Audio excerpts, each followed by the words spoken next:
when people think about video creation, I think they just think about there's a idea and an output on the other end.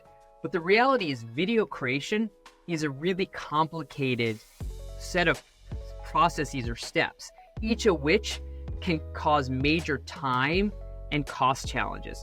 So you need to think about video creation as an end-to-end system. Are you able to record in high quality with folks distributed across the globe? Because that in and of itself is really challenging. How do I record in high quality? How do I get all these files transferred back to me centrally? That sounds like, a simple problem. It's a massively painful problem, costly problem. We hear from organizations all the time that they're sourcing video from employees across the organization, and they have these videos come back in all different formats. Then it's how do you make editing easy and democratized? Editing is very complex.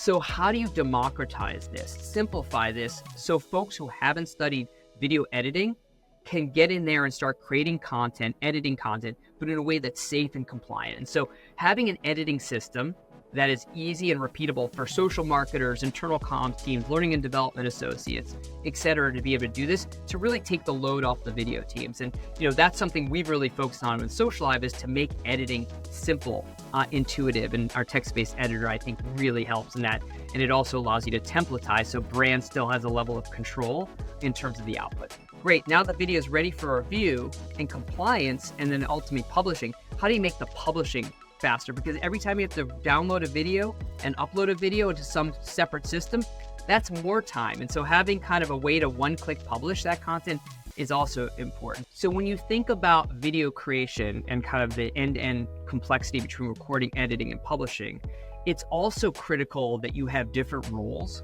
so different folks can collaborate on a video experience together.